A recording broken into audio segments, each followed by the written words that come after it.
Good morning and welcome back to the Explicit Measures podcast with Tommy and Mike. Good morning, everyone, and welcome back. Good morning, my friend. Welcome back to the States. I am back. It has been a whirlwind trip. Last week I was out at the Microsoft Fabric conference out in Vienna. Oh boy, were there some announcements. Things were just humming along. Lots of new things, some really, I think, some substantial impacted features here that we need to kind of unpack and discuss here and really go through. I did a session at the conference, so that was super fun. I was able to go out and do a session on Transanalytical task flows. So that was there. We really don't have any news today. It's not really like a news day. This is kind of this is like one large episode, I think, around all the news. Basically, is what we're kind of going to go after here today. And as always, we do it in a little spirit of there's so many news, Mike, that, we could just go through item one by one, but we like to spice things up. We're going to do a little draft style, pick our favorites, and we'll just kind of, we'll pick it from a draft point of view. I think there's enough here where there's a few I'm intrigued on where they're going to go, on how high we're going to pick them. Mm-hmm. And honestly, I think this is a whole episode rightfully so devoted to just what happened at Fabcon Vienna. This is also a lot from the Fabric September update. So if you want to follow along or pick your own, there's an article here that aligns very well with those updates. Regardless, Mike, I was blown away. This was an overwhelming article of updates, a month of updates, which you love to see. And this is with Ignite coming up too in just a few months. I would say, I guess my feeling is, Tommy, I think the Microsoft Fabric conferences, like the two they have throughout the year, they have like one over in Europe, they have one over in the US. So there's going to be another one in March. I feel like those are kind of like the main milestones. That's like a long enough time to be like, they're about 6 months apart. And then they land a bunch of like features at those conferences. So it's like twice a year, you kind of get these like big, exciting releases with lots of things coming out. Mm-hmm. And so I'm not sure Ignite really pushes the needle for like, let's announce a whole bunch of new features. Ignite's interesting, but it's much more developer centric. I think Fabric Conference is more of like business users, everyone, not just super technical. There is a technical track to it, but it's not just ultra technical all the time. Well, Transanalytical was announced at Ignite last year. We were there together in Chicago when they talked about it. Ignite also talks about big picture updates that are going to come out. Yes. I would agree with that. And the Fabcons are usually like, it's like, and look under your seat, and there's something you can play with right now. So that's always, it's a little more applicable or more pressing on for the person right now. So regardless, Microsoft holds back on features. Like, it was very light last month when they released things. You could definitely tell they were holding off and trying to get everything polished, everything out the door. This is they don't release features like, hey, I designed a feature and 2 weeks later it's out. They had to do like months of testing and getting it going and the releases. And it's much slower to have things land in time for a conference like that. Yeah. Well, let me ask you, you did a demo in Transanalytical, speaking of which, how do you think it went? And doing a demo on something speaking of technical, I feel like that literally is the definition of a developer-centric feature right now. How did you feel it went? Yeah, so let me, I'll say this. We were in the main hall and they moved us to a smaller room, but the smaller room had standing room only. We had people just standing room only in the room, which I thought was like a really good, a good feeling to have your room entirely packed out. I got tons of feedback. There was actually a number of people on LinkedIn who were able to mention like one of the best sessions was that they had interacted with was the Transanalytical one, really good demo, lots of good, in your face demo pieces. And so one of the things I tried to do in our session, it was with Sujata, one of the PMs from Microsoft, who was heavily involved in the Transanalytical task flows project. I was really trying to convey it's not just write back. Everyone says, okay, Transanalytical, write back. Yes, I understand what it means. It's more than that. And like our whole demo and what we were doing was trying to explain it's way beyond just making a table and then clicking on a cell and then writing the data back to a database and having that update. So it was supposed to be way more than that. I guess we had those examples at the beginning, but towards the end, we actually did like a real-time demo where I had a Raspberry Pi that was Yeah. on the stage with me, and I plugged it in. I had it turned on. It was listening to messages coming from IoT Hub, and so the report was allowing you to enter text into the report using a text slicer. This is a new slicer that they just for task flows, Transanalytical task flows. They had to make that. You put your text in, you hit submit button, and it then passes that information over to a user data function. It's a Fabric to user data function, which then sends it to IoT Hub, which would then communicate and push the message down to my device. And so I was able to go into the session, type out my message, Fabric rocks, and then hit send, and it showed up on the device. And then we were able to do that a couple of times to show people like it was actually doing a full round robin of sending the message through the system and returning the messages back to the device itself. So things like this, I wanted to expand people's minds that it's not just write back. You can like do actions. You can make data move. You can send messages to a function.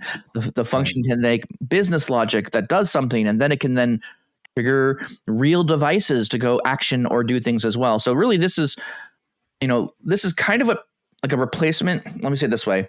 It's kind of a replacement for Power Apps, but not 100%. Yeah. So Power Apps has some context of like being able to get context of data in the report. It was kind of clunky to set up.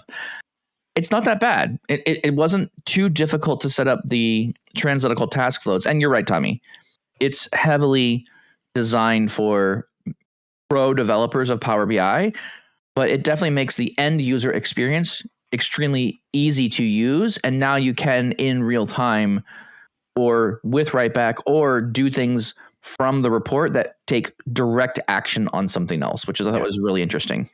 No, and honestly, the only part I'll take offense is the power ups. I still have clients who hammer on it, but the point I think you're trying to make here, what I see with it, with the Transanalytical task flows, is it's also open source. The problem with power apps is you're kind of playing in that playground. You can only do the functions that are available with power apps, but you're using Python.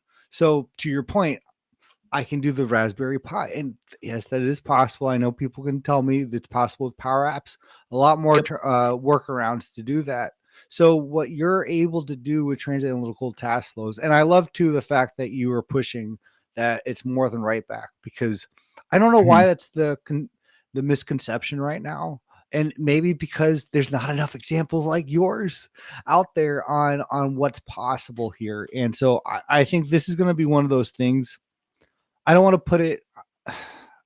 Did we classify Transanalytical as a game changer? Does it go on the T-shirt? You know what? I'm going to say yes. It is different because this is this is a brand new capability. Yeah, we've never had. But and again, it's on the back of the T-shirt.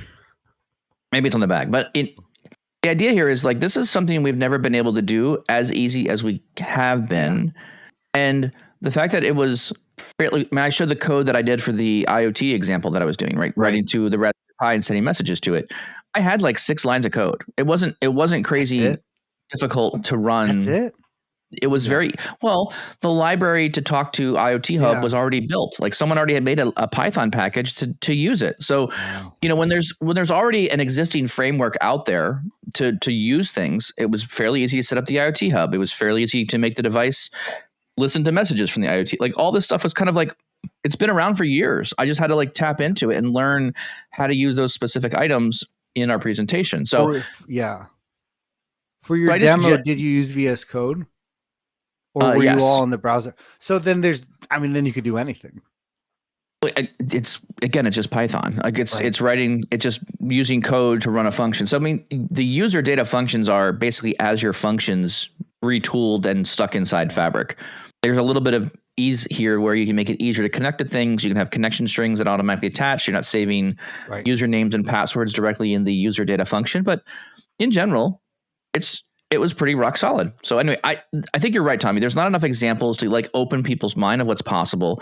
One of the aha moments someone gave me was the creativity of what you can use Transanalytical task flows for hasn't really been explored yet. Right. We're kind of just on the beginning. Like it's just been announced. There's a gallery for it. You can see there's items out there. So just getting your head around what is the beginning portion of this, how to get started with it is kind of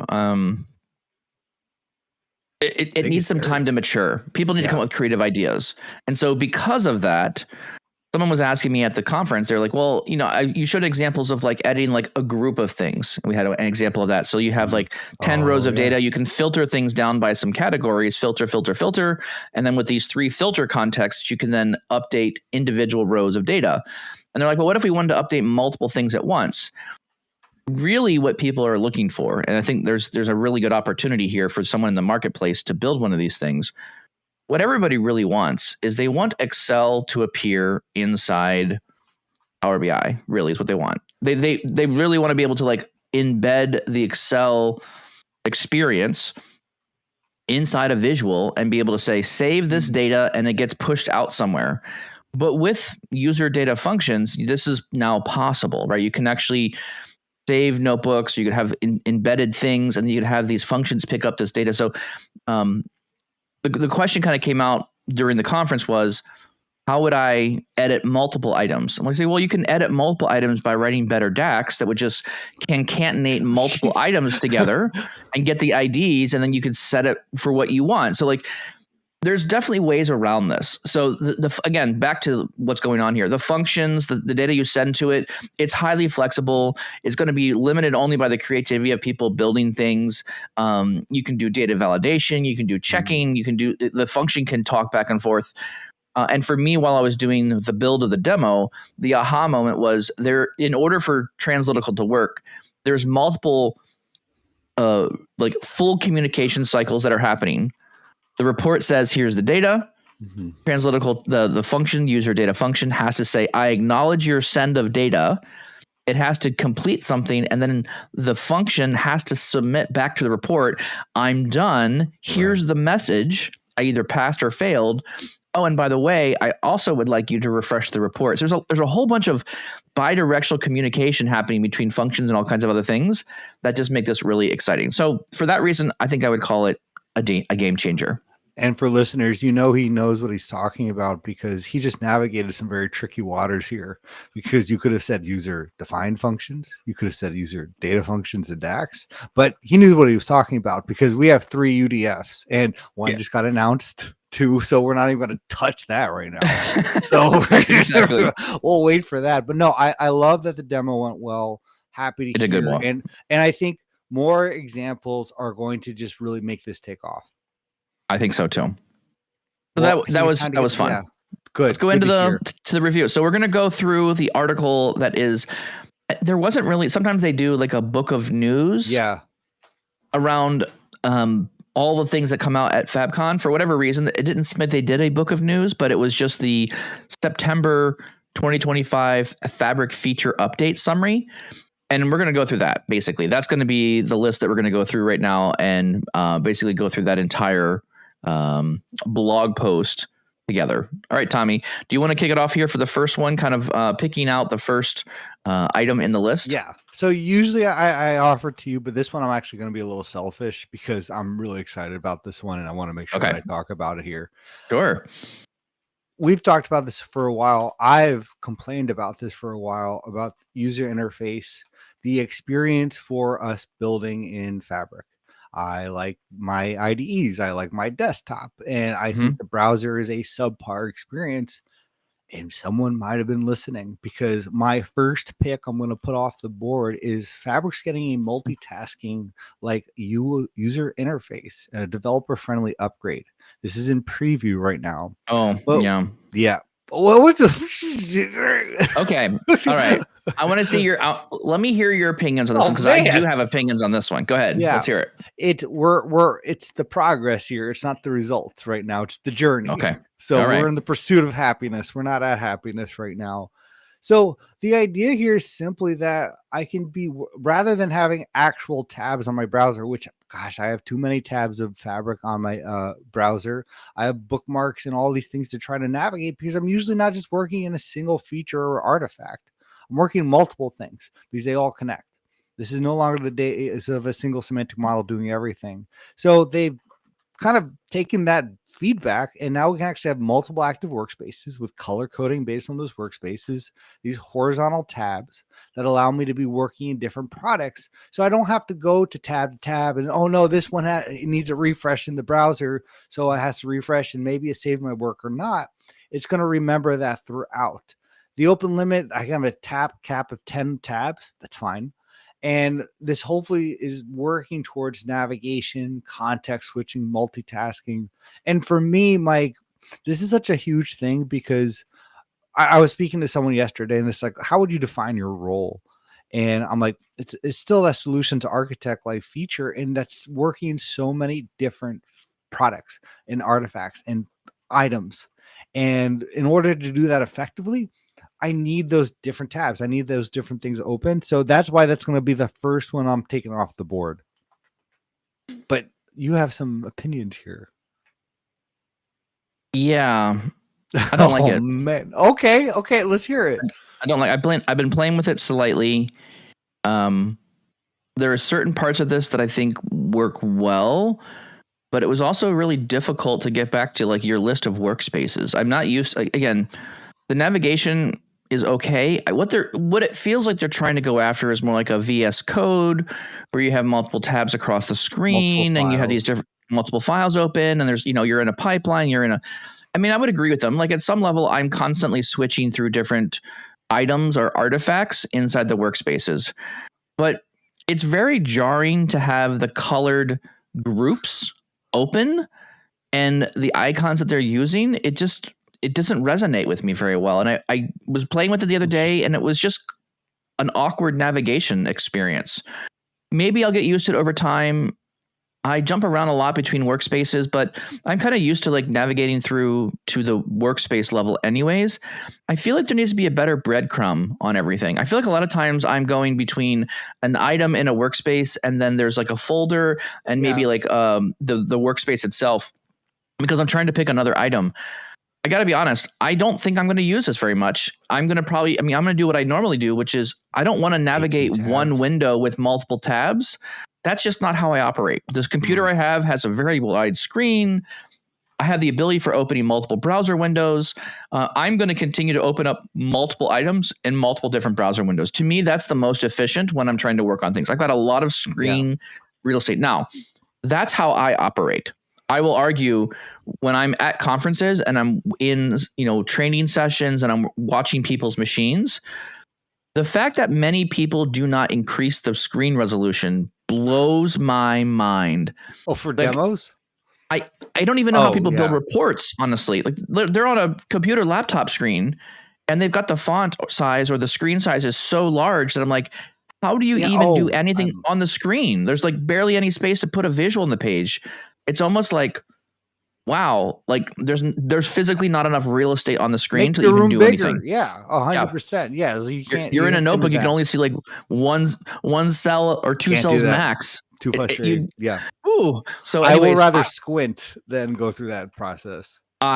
I was at the conference and I was working on some demo pieces, and I turned my screen resolution all the way up. And then there's like another feature in desktop or in Windows where you could like increase the size of the ratio of the resolution size. So typically the computer picks like 200% on a very small high resolution screen. So the things get big enough so you can click on things.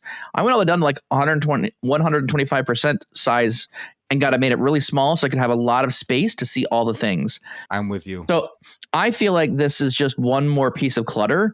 And what it doesn't do here for me is it doesn't really actually get me to what I need, which is, I think, a better way of getting back to like the list of items in the workspace. I also was finding some weirdness where, again, this is probably just a bug at this point, but inside this new Object Explorer that they're calling it, I had a folder with items in it. Oh. It would not let me collapse the folder for whatever reason. I don't know if it was a bug. I don't know if that was just intent. So there's just some weird things around. Like if I have a lot of items in a workspace, that needs to be able to be better of an experience. Here's what I would love to see. And I think my ideal looked at that piece. Yeah. I mean, at the end of the day, Mike, I'm a tab guy too. I have extensions to manage tabs automatically because it's a problem. But I would love to see what we're doing in VS Code with all these extensions. And here's the thing: if a lot of things are already files, like pipelines, they're already a file type. Mhm. Just embed. I don't even care if you're embedding in a tab in VS Code, a pipeline, or a notebook, but let me see the Fabric user interface. But I love how I can navigate with the extensions right now. It's this Mhm. the collapsible accordions, even with the workspaces, or I think it's the Fabric toolkit. That extension it's organized based on the artifact. You expand the workspace, and then it's expanded by, oh, here's semantic models, here's notebooks, and Yeah. just show me that, and I can open the tabs there, because at the end of the day, I know we're working in the browser, but you're giving me all these products that are, I just don't think are browser based Mhm. or aligned to a lot more things. So it's a step in the right direction. And I agree. I still have tabs open. I have tabs in tabs basically right now, but Yes. we're working towards something. For me, it's the idea that we're finally working towards a different user interface, and that's a huge win for me. Even if it's not where we want it right now, it's a huge win for me. Yeah, I would also agree. Like what we have today. I mean, again, I'll pick on both of these things, right? I'm going to kind of complain about both of them.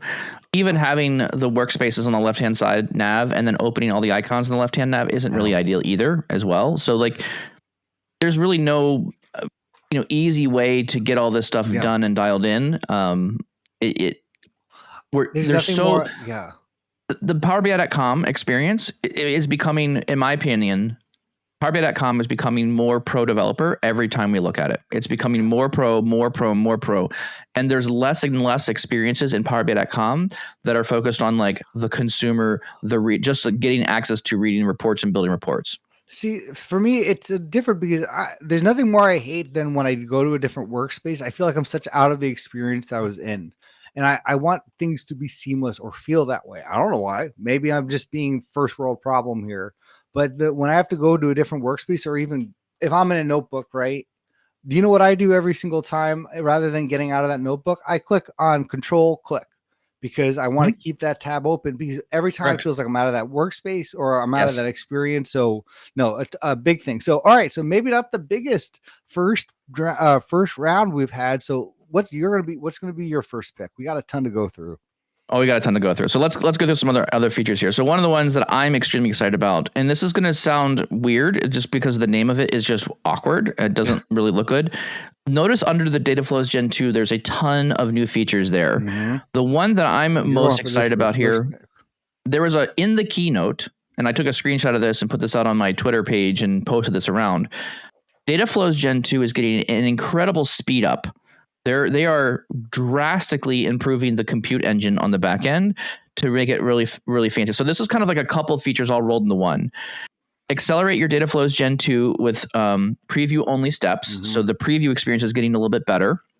So that's helpful. The modern evaluator, it's a .NET based for Dataflows Gen 2 with CI/CD attached to it. So again, finally, Dataflows team is actually building Dataflows with continuous integration, continuous deployment as part of the product. Every time you build a new thing, if you're building a new Dataflows Gen 2 experience, it's just going to have CI/CD attached to it. Great.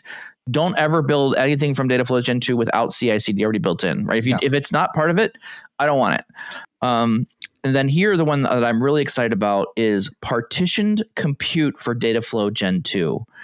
So when you click on the partitioned support, what this gives you is it's going to be drastically increasing the speed and the performance of it. So you have a couple now options inside the menu. You have you can use fast copy, you can use partitioned compute, you can use query evaluation, use the modern query evaluation engine, and now you can add concurrency, limit the number of concurrent evaluations. So all these things are going to make the Dataflows Gen 2 run extremely fast, and they were showing huge improvements on speeds and numbers, which will bring down the cost and make them much more in line with where they should be. It's interesting. One of the feedbacks I was talking with some of the Microsoft team, they were saying, look, we realize that we have gotten a lot of feedback that we're too expensive compared to Dataflows Gen 1. We're too expensive compared to copy job. And my argument has always been, Microsoft, yes, you were competing against visual based engineering tools like Talend or other programs. But now you're competing against Spark. Now you're competing against user data functions, because these are things that exist inside Fabric. So if we want that Dataflows Gen2 to stay performant, and yes, it's a graphical interface, I'm okay paying a little bit more for the compute that comes from that system, but I'm not going to pay double. I'm only going to pay like 10 or 20% more than if I was going to do it in a notebook. So if you make it so expensive compared to everything else that I'm running, I'm not going to use it. So I think this is a major improvement. And the major notes here is what it's deliver: parallel processing, automatically partitions data sources and evaluates each partition concurrently. It will now support things like Data Lake Gen 2, Fabric Lakehouse, folders, Azure Blob Storage. It automatically generates partition keys to optimize performance when you're combining files. These are things that people are just going to do. So there's a huge amount of improvements on the back end that I think is going to make Dataflows Gen 2 extremely more performant. And this is what we've been complaining about. Like, we've been complaining about this for months, and they finally got around to it. And I'm really surprised you took this as your first pick off the board, Mike, because I'm looking, where I immediately went here, because it sounded too good to be true. Where I immediately went after hearing this? Performance considerations on the docs. And just a few things to keep in mind, because here's the thing. To your point, I've been a huge proponent of data flows. Again, when my daughter's born, data flows came out. Still upset that I missed the announcement, but I'm very happy my daughter was born. But there's a few things here that I'm just concerned with right off the bat, and we'll say as it's announced, because it's preview. Both of these things are preview, and both of them are preview. Both of them preview. Not all transformations are supported. And correct. I really am kind of peeved that they didn't let you know which transformations. It's keep in mind on both of the articles that they have around the partitioned and that they have around the modern evaluator, they say, hey, just so you know, it only supports a subset of transformations. The other one says complex transformations may not be supported. So, I mean, let's be real here. Like if I'm doing complex things, I'm bringing it to the Lakehouse anyways. No.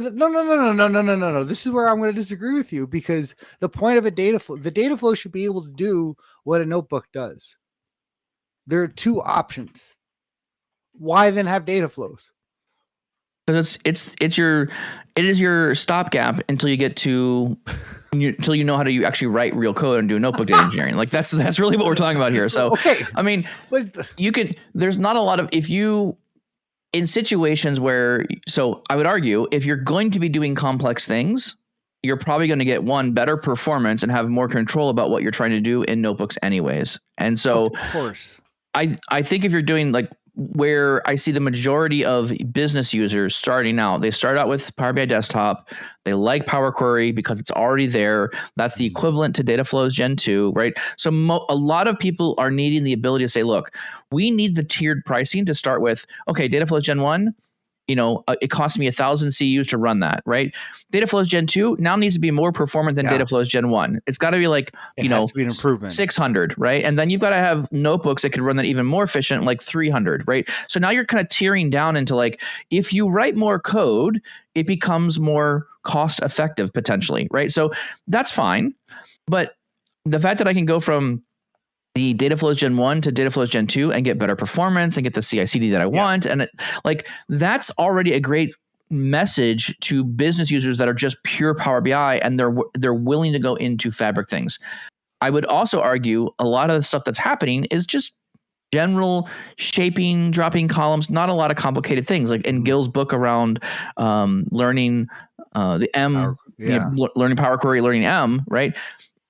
75% of your stuff is just simple. It's just bring data in, chop a couple of things. That's fine. But I know when you get to those more complex transformations, to your point, Tommy, the business should really be paying attention. Like, okay, we're doing more complex transformations. Dataflows Gen 2 may not support it in these accelerated ways, which is fine. But I would agree. They should let us know. But then I would argue, well, if you're doing complex transformations, maybe the notebooks isn't the best place to do it. Again, this is really that entry level space for where people begin. Yep. I hate that you say that it's entry. And I know, but I know what you're saying.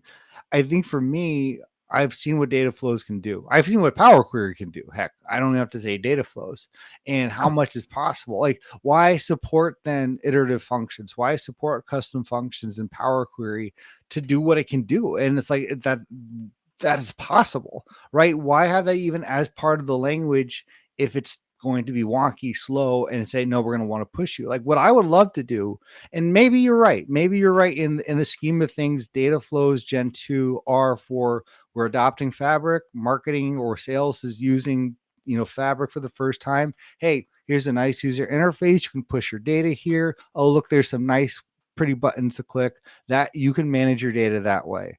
Anything else, we move on. Maybe that's the role of it. I don't want to limit it that way because again, what it can do and what it's just almost selling it short. But maybe that's where it lies in the world of Fabric. But no, I think these two things at the same point, Mike. If we didn't have these two features announced, we're still at a stopgap where I'm not recommending data flows at the end of the day either, right? Because of the cost. So this is actually finally a reason why I would tell a team, you know what, actually data flows might be a good option for you. I want to Because try it. Up until now, I have not been recommending it. Same, and this is why I'm making this point. Is like this is change. We're talking about game changers. This is changing. Again, I need to do some internal testing on this. I need to run some of these myself and see what happens here. But like, I'm looking at this going, okay, if this is going to tout the performance that I think I need, parallel processing, dividing queries a bit smarter, it's got some .NET stuff behind it, like more efficient to run.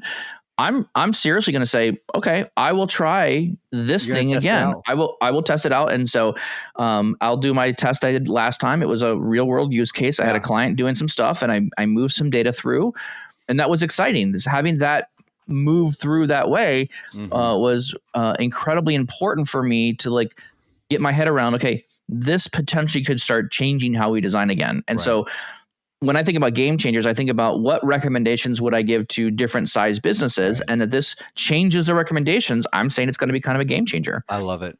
I love it. That's why I'm, and I also had to give the team some credit, right? We've been harping on them for months and saying how bad it is, how much don't use it, get away from it. I think this is a bit of a redeeming note here to say we should probably reevaluate it and look at it again.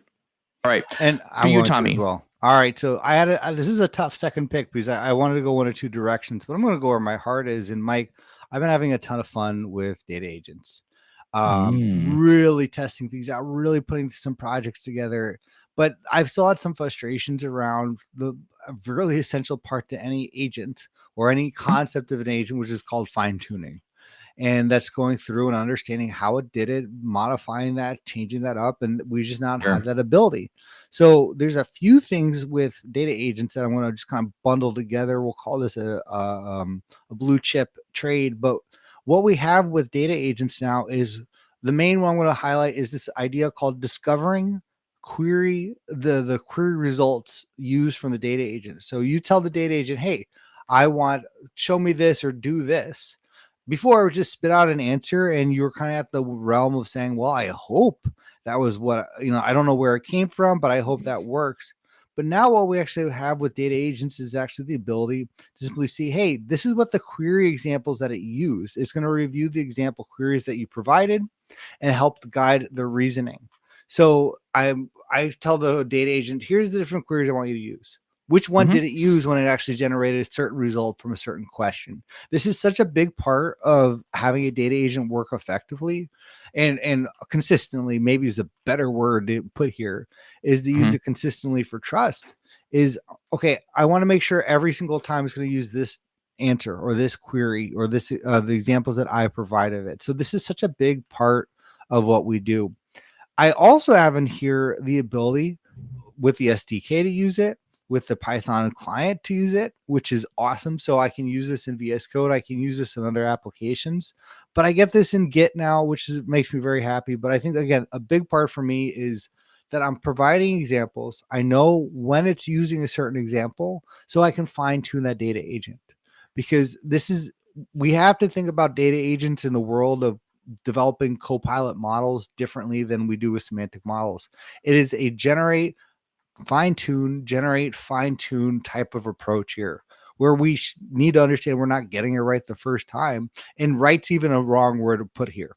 Again, Anthropic, who develops Claude, this is probably the second biggest AI model. Their biggest white paper to date is their best guess on how Claude works. So we're not even understand how this works, but what can we do to help provide it to the right direction we want? So for me, this is a huge win for people who are using data agents. I would agree with that one. I haven't spent as much time on data agents, so that's one of my, I'm playing around with it. I've got a session coming up this week. So on Wednesday, we'll have a live building a data agent and just going through it as well. So I'm getting more into it, trying to figure out where we can use these things. What can we do with them? How do they interact with your data? And again, I think a lot of the concept of data agents is this is exposing your semantic models, your lakehouse data, your tables, giving users the ability to ask questions against that experience and get, basically have it write SQL for you and try to generate simple visuals to help you get answers out of the data that you may not be thinking about as a user. Well, again, it's still very undeterministic yet. It's getting better, but I think this is a way better experience than when we were doing like Q&A on our reports. Well, but again, and the big point here, Mike, too, again, just like Transanalytical, it's more than write back. This is more than just the Q&A generate a visual, because again, the key here is that I can integrate this with Copilot Studio. And for what I'm doing, where there's a lot of projects there, it's such an essential part of it. Goodness, it's amazing. So the fact that we can do that and then kind of, again, fine tune it is I'm saying fine tune very liberally here, but the ability to do close to that is pretty great. So yeah, that's going to be my second pick here, Mike. One thing that was to you. Yeah, so one thing I was just kind of shocked that wasn't inside the blog post is there's no mention of, in this blog post, there's no mention of DAX user-defined functions in this post. Yeah. Did they talk about that at Fabcon? Because I know there was a separate article on that came out. Multiple people were discussing it and talking about it. And actually, Michael in the chat here is actually describing that he thinks that DAX user-defined functions is going to be a game changer. And I do think so as well. I believe Marco Russo has just built a SQL BI user DAX functions library or collections or something. I'm not really sure exactly what it is. But there's a new tool that they're coming out with. Again, this is one of these options. Like, it's a great feature. Where's the library? Where's the community part of this? How do we easily get this into our semantic models? And I think that's another one. Like, Microsoft is building like the structure of things, but there's no deep integration to like how to get it in there. So we'll take it. We'll see how this goes. That'll be interesting. I think DAX user defined functions will be really good. I also think it will be probably a game changer for many people to reuse DAX, but until you get a collection where you can centralize all these DAX functions for an entire organization, this won't be super effective yet. It's interesting to say that, and the reason I haven't mentioned that because we might be talking about it in the next week. But a big part here, Mike, is this is very similar to what Microsoft has done with some of the other Power Platform tooling. Like, for example, I've been able to do this in Power Apps for years, and it's a big part of it. But honestly, it is very the library size is a little different here, right, Mike? Because there are things you can do from a universal point of view, but this is very different from like a macro and tabular editor or a script that you may have in VS Code that's easily shared, because it's going to be so custom to your organization, team, or department. So. And this is almost like what we just talked about when it comes to the user data functions, where it's kind of what you're limited to from your imagination or what's possible. Now, I think the big part here is it lives in a semantic model, and all these any user defined function that you do, or user data function, excuse me, it lives in just that single semantic model. This is, again, I'm not going to talk about it too much because we may or may not be talking about this for a full episode, and I want to give that its due. I put this as a game changer personally. I mean, seeing the announcement that came out, I think even a year and a half ago, it was a while ago when they actually said that this was something they're working on.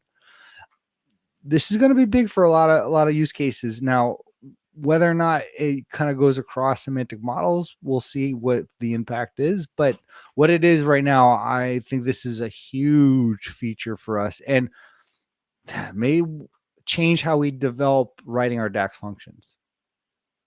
I think it will. I think again, I'm of the opinion is there is a small group of people in the world that are extremely smart and will figure a lot of this out. Right? I don't that knowledge of those individuals needs to be as quickly disseminated to as many people as possible, where we can go pick things reusable. Up. That's yes, the difference here. That's the point. It's reusable DAX. And so I built a tool like 5 years ago now, that was basically a DAX library. You could bake DAX, you could make it parameterized, and then you would just inject it into your model. And it would then allow you to say, here's some variables that you need to inject into this DAX statement from your model and help you use this one. Functions fix this. Functions allow you to have input parameters to your DAX that allows it to be parameterized in a way that lets you move it between. I mean, it's proper code design. Yeah, but it's complex. Like it's going to take some effort for people to figure out how best to use these things. I think it's a big win. Code reuse is going to be huge, but again, my main issue here with this one is code reuse is awesome. We just need a place where we can go get all the examples from. How do we easily get it from Tommy's brain into a collection my company can use and then easily inject it into my semantic models? That's the limitation right now, because again, you create the user defined function in a semantic model, which is great. But to me, this is something that should kind of live a higher step up, a level up in terms of in the tenant that can be reused. Because I think there's almost a redundancy right now. My initial impressions with user data defined functions, a lot of user data functions, because right now it only lives in the semantic model. And if I'm creating a measure for, let's say, our sales tax, I'm probably going to need that more than just a single model. So then that means I'm creating the same UDF in each model, which kind of almost misses the point to me, right? Because so that's my initial thoughts here. And again, this is something that just came out, so there's a lot to kind of be foreseen. And anything that Marco Russo does and Kurt Bueller, I'm all for. Bring it on, kind of thing. For here's take my money kind of type of scenario, but. Yeah, I think right now there's a bit of redundancy when it lives in a single semantic model, but regardless, I think I'm expecting in 2 years, at the end of the day, in 2 years from now, if I'm interviewing someone for a data analyst role in Power BI, they have to know this. They have to more than just know that it exists. They have to know the use cases, be able to create it, and that's part of their process. That's how I see it, just like a measure table. I think pro developers, I would also argue measure tables are dead. I would not recommend it. But you're right. This is something that I think is going to be so pivotal that people are just going to need to understand and know how to use, DAX user defined functions. That's going to be very important. And I think you're going to get away with a lot more things like, hey, I want to write this Sparkline, SVG, all these other different things. You're going to want to consume those things. You're going to want to make them as functions. NJ Park has been already talking about it already. About how to use these things and create these elements as well. So I think that's a key movement here, is to get some of that stuff working. Would totally agree with that. Beautiful. All right. So that was your pick? That was your pick. My pick was I did the multitasking fabric, and then I did the data agents. Okay. Well, that wasn't my pick. I'll give you my pick next. That was just that was a trade. Okay. That was a trade. I just traded that one. So let's go after another really interesting value here. So another one that I think is extremely useful here is this is one it's maybe a little bit more subtle to people, but I deal a lot with organizations that are larger and trying to scale out and build out things. One of the main challenge points that we've had has been, how do you handle multiple environments in Fabric? Been a challenge for a while. Variable libraries is going GA. I like variable libraries. It makes a lot of sense. It definitely helps out with CI/CD, continuous integration, continuous development of things. And now it's supporting Dataflows Gen2 and also Copy Job. Yeah. And to me, this is like a great win. Like, this solves a lot of the problems we need with deployment pipelines. This allows you to change server names. It allows you to change things in line as you deploy things. This is really, really sharp. And it's actually not that bad to implement. they've done a pretty good job here. So I really like variable libraries. And as a general word of note here as well, if you go through and search for the words on the blog post, general availability. Oh, I was going to mention this. There's a lot of it. And I like the fact that the team is really trying to make feature complete items and saying these are all GA. Like if you look at every single section, there's almost an announcement in every single section. Dataflows Gen2 had 4 GA items. Pipelines has 5 GA items. Gateways is getting generally available items. Mirroring is stuff that's becoming generally available. So, in addition to being able to use this, AI powered code generation in Data Wrangler now generally available. Like, there's a whole bunch of really interesting, generally available features coming out, and this is one that I think is going to be extremely useful for people. And I'm very pleased that the variable library is getting some love. I would like to see it continue to extend to more things. I think there's a lot more things people want to switch per environment, but I think variable library is going to solve a lot of challenges. And the fact that it's being integrated with Dataflows Gen2, which is another big pain point I've had. I can't use Dataflows Gen2 because it doesn't integrate with like different environments. It's harder to move. This is solving some of those problems, and I think this is making a lot more sense. So I'm very, very excited about that one as well. So that would be probably my next pick here, is focusing a little bit more on the, again, professional view of things, and getting that added into GA and having new features come out for that one as well. Really like that one as well. I think that it needs to be said though too, Mike, to really reiterate that the fact that I noticed that too. I was going to mention that the fact that how many GA generally available features there are. Mike, you and I have I think a biannual or episode where we should call Kill It or Complete It.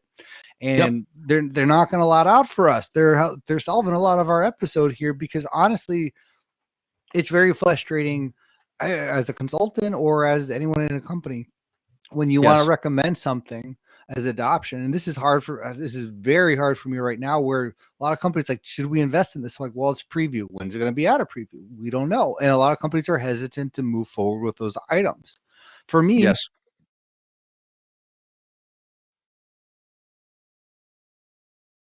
Oh, we just lost Tommy there. So hopefully Tommy can get back here. No, I'm here. I lost you at first, and then your internet's been really it's really lagging there on the internet side of things. So maybe you need to check on some stuff, make sure nothing's running. Oh no, we're going fast on my end, but I have lost you. All right, we're back. You see me? We're good. We're good. I can see you now. 2 fingers. 2 fingers. All right, kind of thing. The fact that anyways that we have so many generally available things is pretty. It's essential to what we do, and to move forward with Fabric, we need to see more of that. So that's a huge win. Mike, I'm going to take from here. I wanted to go 2 directions. I'm surprised for you, who are one of the 9 companies who've done it, have not talked about this yet. So I really want to get your thoughts here.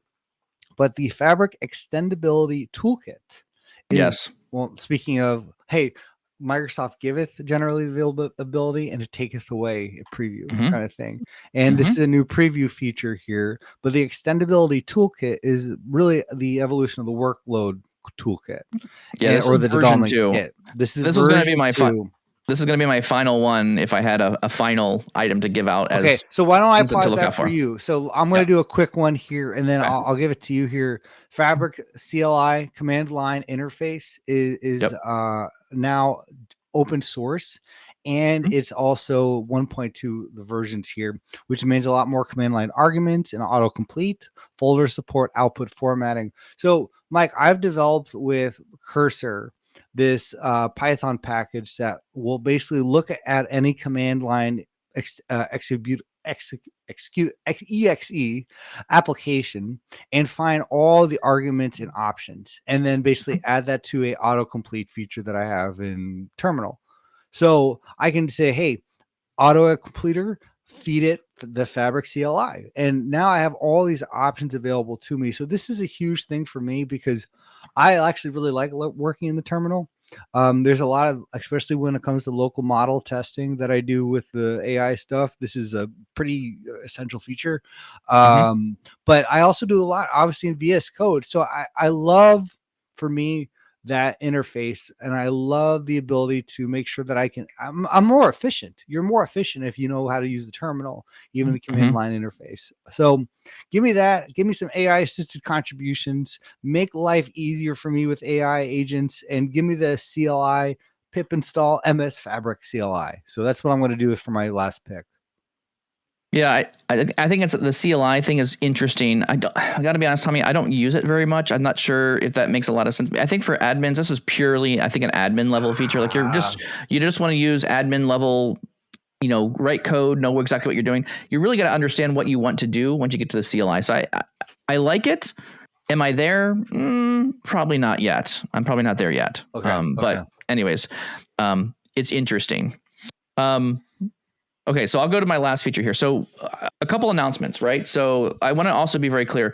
If you're interested in Power BI embedding, I've been doing a lot of work in this space. We have a product that we use. We sell this to customers. It's called Power BI in Intelexo. So it's an embedded accelerator for organizations to get started with embedding. We also build a lot of software for Microsoft. Anyone may have used Power Designer. So if you are using a theme generator, we now offer Power Designer, which even does more cool things. You can build your report, the design inside Fabric, and you can one button press, publish it directly to directly up to a workspace, and even connected to a semantic model. So super cool there. So we're doing some really impressive things with Workloads version 1. Now Workloads version 2 has just shown up. Yeah. And we've got on the docket, we've got 3 additional workloads that we're ready to get out the door. Whoa. So we're going to build a data marketplace that's coming. So stay tuned. You're going to see that in preview here fairly shortly. As soon as Microsoft can figure out how to get the marketplace working, we have a private preview and envision Fabric to Fabric tenant sharing. Right, I have data in my tenant, and I need to give shortcuts or tables to another organization. We're going to enable that. So we're going to do Fabric to Fabric tenant sharing through a workload. We have another workload that we're going to be working on that's going to extend Deneb and Charticulator directly into Fabric, give you another way of interacting with those tools. And we have more workload designs coming up as well. So our team is really loving this crazy Fabric extensibility toolkit. We've got versions out there. We are in preview right now with some private preview on the data marketplace items. It's really exciting. So I'm very pleased to kind of announce this is giving extreme capabilities to users who need to get into Fabric and build experiences dedicated around data products, things that are friction filled that Microsoft hasn't developed. This is a place where you can do all that extra work. So stay tuned. Dang, man. Carlo Consulting and Power BI Tips is going to be producing a lot more workloads here in the near future. And this is all through the version 2? That you're doing all through version 2. Yeah, we're all going to be using that one moving forward, I think, and we might even take some of our original Power Designer stuff and move it over to version 2 as well. So huge improvements from our side. It's extremely powerful for us, and it gives the user, these are all the gaps that Microsoft doesn't really fill in. We're going to just make it easy to use and use them directly inside the Fabric ecosystem. So I think it's massive, super, super useful here.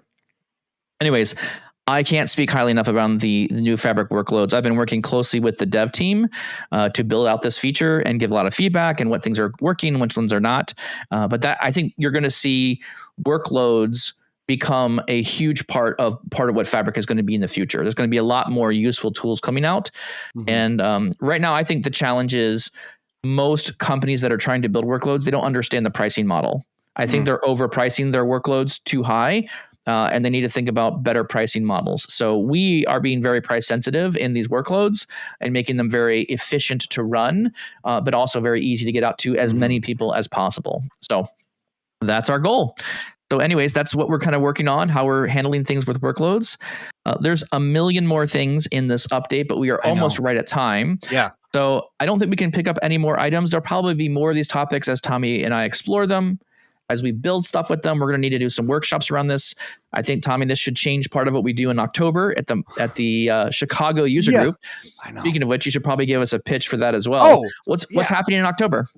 Oh, there's a Chicago Fabric user group downtown in person at 3 p.m. So actually not at the end of the day. So if you want to join us, go to Meetup, our Chicago Power BI / Fabric user group link.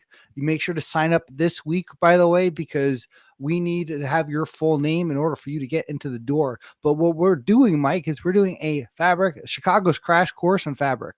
So for a lot of you, if you actually want to play around with it, you actually want to navigate, you're going to have the ability to. If you want to learn about Fabric, what it can do for your organization, bring your boss. Bring those people around. It's $3 to sign up and you get Jimmy John's. And again, the only reason we charge is because that's actually what Meetup recommends, to make sure that we actually know you're coming. So put your money where your mouth is, so to speak. But yeah, it's going to be from 3 to 5 p.m. So then you can take the train out of there, do whatever you need to do. We're going to be in person. Mike and I will be there, and we're going to have a lot of fun. So yeah, a ton of cool things going on there, Mike. I would totally agree with that one as well. And I think this is going to be immensely useful. Get your hands on the tool. Ask us questions. We're going to try and go through some of the all the just very touching some basic features, but also giving you some, what is an agent? Let's build one of those. We're going to create a workspace from the ground up and whatever you guys want to do. Sorry. Excellent. I didn't mean to interrupt. Yeah. No, it's good. I like it. I think this is great. I think this is going to be something where you need to get your hands on. I like learning by doing things. I think this will be a great experience around being able to learn to do things. Yeah. Awesome. Love it. That being said, thank you all so much for listening to the podcast. I hope you enjoyed this summary of what happened in Fabric Conference. I hope this also pointed or highlighted some of the features that we think are going to be extremely valuable to you as a user. And we really hope that you enjoy interacting with these brand new features that have just been published. So that being said, Tommy, where else can you find the podcast? You can find us on Apple, Spotify, wherever you get your podcast. Make sure to subscribe and leave a rating. It helps us out a ton. And share with a friend, since we do this for free. Do you have a question, idea, or topic that you want us to talk about in a future episode? Do you have an argument with what we said? Do you want us to expand on something we might have glossed over? Well, you can do so. powerbi.tips/podcast. Leave your name and a great question. We love the mailbags. Keep them coming. And finally, join us live every Tuesday and Thursday, 7:30 a.m. Central, and join the conversation on all of powerbi.tips social media channels. We thank you so much. We appreciate your time, and we'll see you next time on the podcast. See you on Thursday.